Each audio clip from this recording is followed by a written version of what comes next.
Hello everyone guys and welcome back to our playlist, welcome back to our series जो कि है general science standard 8 की, जिसमें हम डिस्कस कर रहे हैं सारे के सारे इंपॉर्टेंट क्वेश्चंस जो भी आपके एक्सरसाइज के हैं। तो देखो हमारा ये वीडियो है चैप्टर 6 का।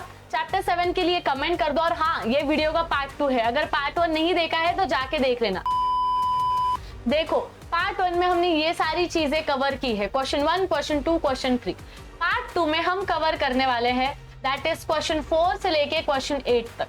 ठीक है, तो थोड़ा सा सीट बेल्ट को टाइटली कस के बांध लो और पूरा वीडियो एंड तक देख लो, क्योंकि देख लिया तो भाई मौजा ही मौजा है। चलो फटाफट से स्टार्ट करते हैं। देखो give 2 examples of each. Question number 4 बोल रहा है कि जो भी चीज मैं बोलूंगा उसके 2 एग्जांपल्स देना भाई। पहला लिक्विड एलिमेंट, आंसर है मर्क्यूरी ब्रोमाइन। फिर गैसियस एलिमेंट, आंसर है hydrogen oxygen. Solid element iron, copper, silver, gold, कुछ भी बोल दो। होमोजेनियस मिक्सचर का क्या आएगा? सी वाटर आएगा, ब्लू विट्रियोल आएगा, ठीक है, जो कि पानी में डिसॉल्व होता है।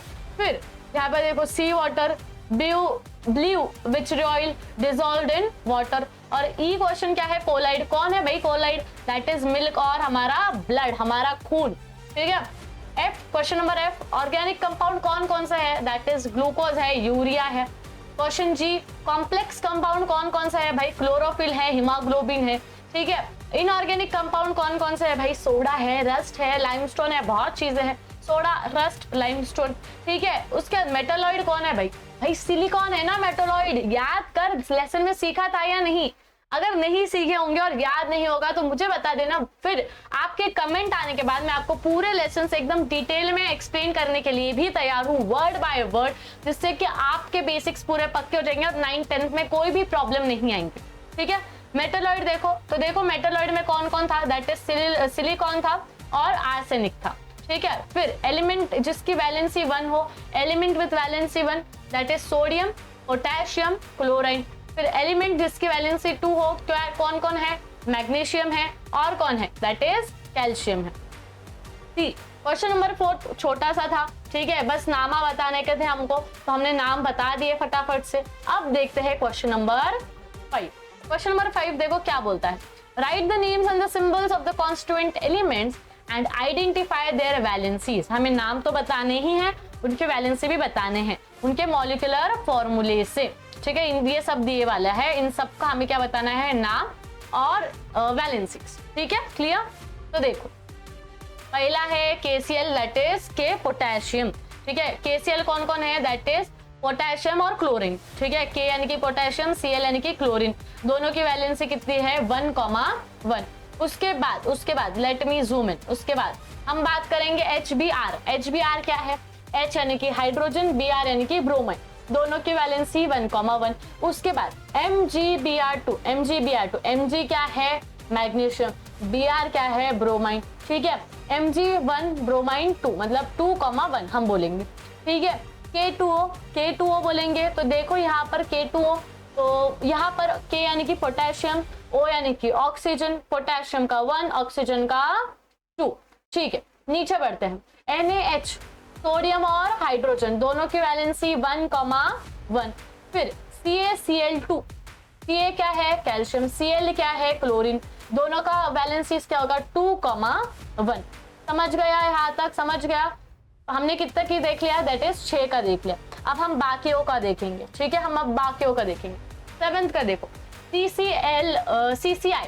ठीक है, CCl, C किसका है? कार्बन का, Cl किसका है? क्लोरीन का, वैलेंसी क्या है? 4,1। H और I, H और I, तो H किसका है? हाइड्रोजन, I किसका है? आयोडीन, दोनों की वैलेंसी 1। H2S, H किसका है? हाइड्रोजन, S किसका है? सल्फर, दोनों की वैलेंसी 1,2। Na2S, Na किसका है? सोडियम, S किसका है? सल्फर, 1,2। मुझे ये सब लर्न है भाई, मुझे यहाँ पे देखने की जरूरत नहीं, मुझे ये सारी चीजें लर्न, ये तो मैं आपके लिए नोट्स में लिख के रही हूँ। और हाँ, अगर आप लोगों को नोट्स चाहिए भाई तो नीचे जो इंस्टाग्राम आईडी दी है फॉलो करो और मुझको DM कर दो कि दीदी स्टैंडर्ड 8 का ये चैप्टर के नोट्स चाहिए, मैं आपको भेज दूंगी। ठीक है, देखो 11th वाला देखो क्या है? FeS। ठीक है, FeS, तो देखो Fe किसका है? आयन का, S किसका है? सल्फर का, दोनों की valency 2,2। Last that is BaCl। Ba है बैरियम का, Cl है क्लोरीन का, दोनों की वैलेंसी है 2,1। ठीक है, सो आई होप कि आपको वैलेंसीज और उनके नाम क्लियर हो गए होंगे। ये लर्न करके रखना, ये पूरा 11th 12th में काम में आता है भाई, तो ये अच्छे से लर्न करके रखना। ठीक है, उसके आगे का हम देखेंगे, that is okay. 6th question देखते हैं, that is chemical composition of some matter is given in the following table. आपको केमिकल कंपोजिशन दिया है, आपको आइडेंटिफाई करना है मेन टाइप ऑफ मैटर। ठीक है, अब ये पूरा क्वेश्चन है, आई होप आप लोग क्वेश्चन रीड कर लोगे, मैं आपको आंसर्स बता रही हूँ, आप लोग क्वेश्चंस रीड कर ले।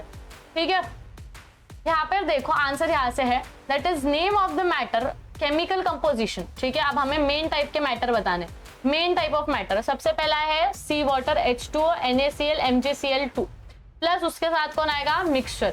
फिर आएगा that is distilled water H2O compound वाला। फिर आएगा हाइड्रोजन गैस जो कि फील्ड है बलून में जिसमें होता है H2 एलिमेंट। फिर हम बोलेंगे the gas in LPG cylinder, हमारे घर में जो सिलेंडर होता है वो वाला। ठीक है, उसका क्या है, that is C4H10 plus C3H8 mixture. आप बोलोगे दीदी ऐसा लर्न करना पड़ेगा, तो हाँ, सी वाटर उसकी पूरी लाइन, डिस्टिल्ड वाटर उसकी लाइन, हाइड्रोजन गैस उसकी लाइन और the gas in the LPG cylinder उसकी लाइन। ये 4-5 लाइन आपको लर्न करने पड़ेंगे। ठीक है, now let's move on to the question number 7, that is right scientific reason.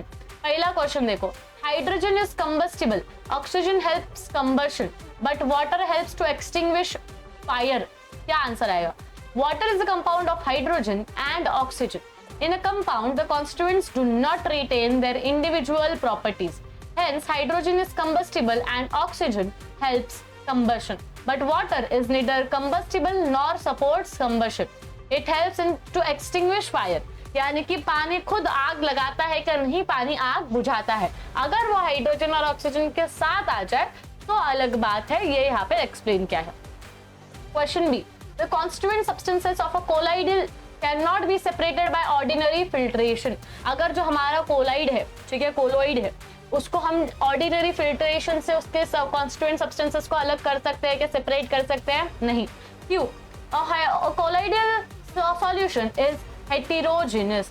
The diameters of colloidal particle are the order of 10 to 5 मीटर। कितने बड़े होते हैं, 10 से 5 मीटर के। The particles of a colloid can easily pass through a filter paper as the pore size of the filter paper is big। यानी कि वो इतने होते हैं, और पोर साइज यानी कि जो हम बोलते हैं ना छेद होता है पेपर में जिससे हम फिल्टर करते हैं, वो उससे बड़े होते हैं, पोर छेद उससे बड़े होते थे, तो वो छेद में से निकल जाते हैं। Hence, the constituents of a colloidal cannot be separated by filtration or ordinary filtration. Clear? Question number C. Lemon sharbat has sweet, sour and salty taste and it can be poured in glass। यानी कि lemon जो शरबत हम पीते हैं, नींबू पानी, उसमें मिठास भी होती है, खटास भी होती है, नमक भी होता है, और वो सब क्या हम क्या करते हैं, ग्लास में, कांच के ग्लास में डाल देते हैं। कैसे होता है ये हमें बताना है। लेमन शरबत is a mixture, it is made up of lemon juice, sugar, salt and water. Formation of lemon शरबत does not involve any chemical reaction, कोई भी chemical reaction उसमें नहीं होता। The constituents of शरबत retain their individual property, यानी कि उनके पास अपनी अपनी individual properties होती है। Hence, lemon शरबत is sweet, sour and salty to taste and it can be poured in glass. Question D. Question D, that is, a solid matter has the properties to definite shape and volume. Answer, the forces among the constituent particles are called intermolecular forces.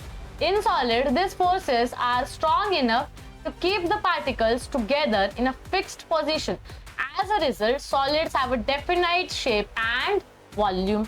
फिर हमारा 7th question हो गया। 7th question में बड़े बड़े answers थे, तभी भी मैंने बहुत शॉर्ट करके आपको दिए वाले हैं, तो अच्छे से लर्न कर लेना, एग्जाम में जाकर लिख देना।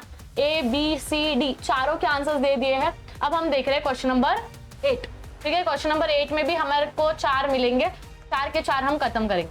ठीक है, क्वेश्चन नंबर, अब क्वेश्चन आप रीड कर लो। क्वेश्चन नंबर A हम देख रहे हैं, स्टेप 1 है हमारा कि हम क्या लिखेंगे, सिंबल्स लिखेंगे एलिमेंट्स के। स्टेप 2 हमारी रहती है हम वैलेंसी लिखेंगे।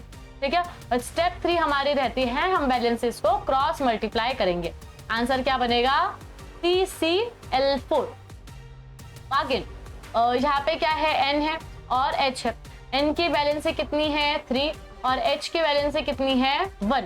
यूज योर ब्रेन पावर का क्वेश्चन।